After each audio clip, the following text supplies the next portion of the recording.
Welcome back to Movie Draft House.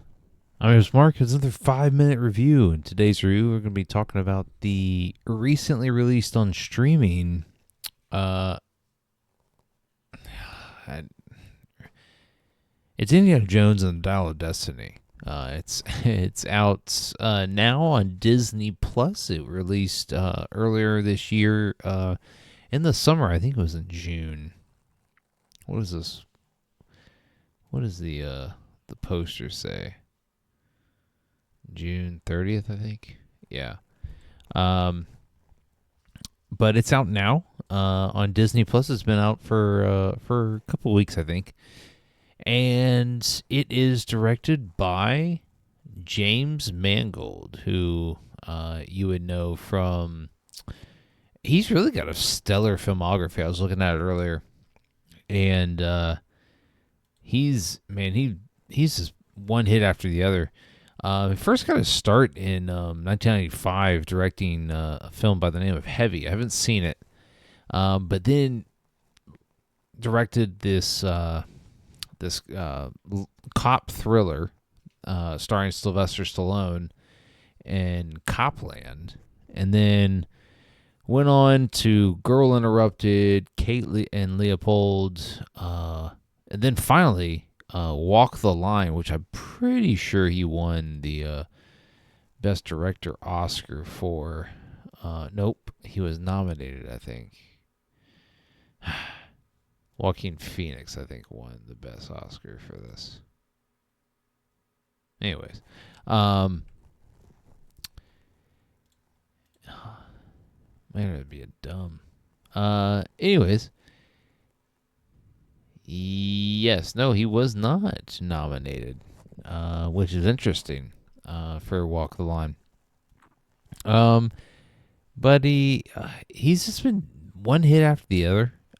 Walk the Line, then he went to 310 and Yuma, the remake, which was really good, and then a Tom Cruise feature, Night and Day, and then he directed in 2013 The Wolverine, and then probably what he's best known for now is Logan, which was just the culmination of Hugh Jackman's time as Wolverine, but just an awesome movie. And then Ford v Ferrari, which I think that was when he was nominated for a best director Oscar. Actually, nope, he wasn't. I'm just kidding.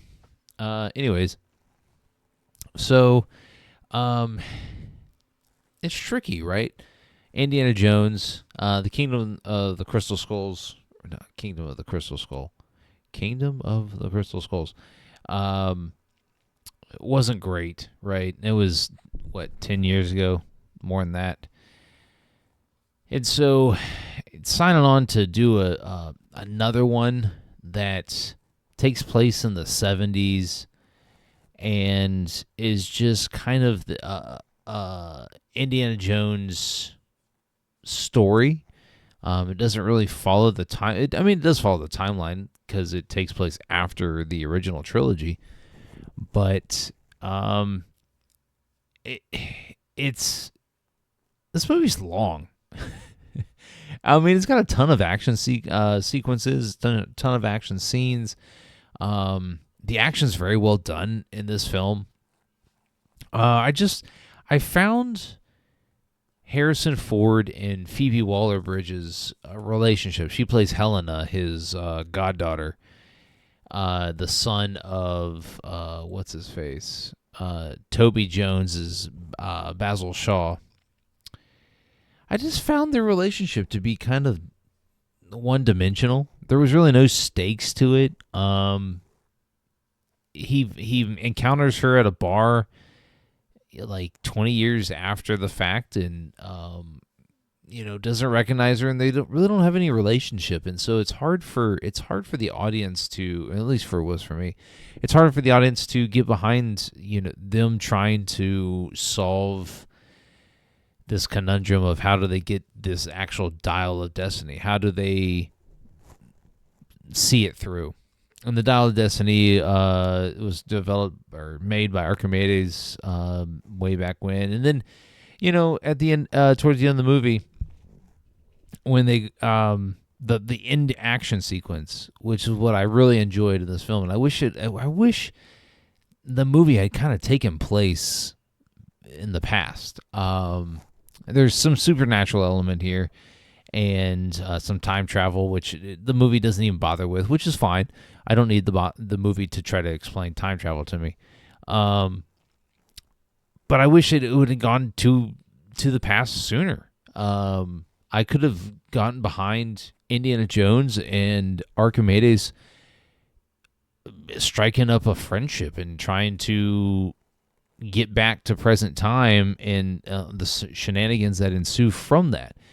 It's just, this movie's very bloated. The story was meh until the end. I enjoyed the end, but getting to the end was a chore.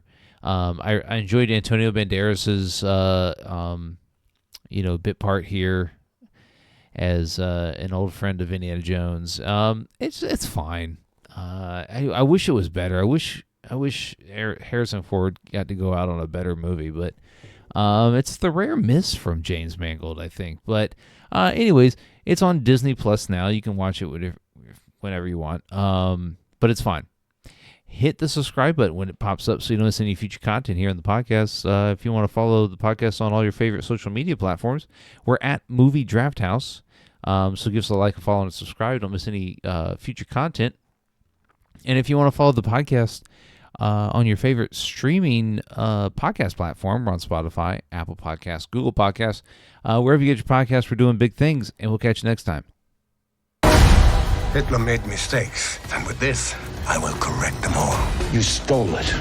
Then you stole it. And then I stole it. It's called capitalism.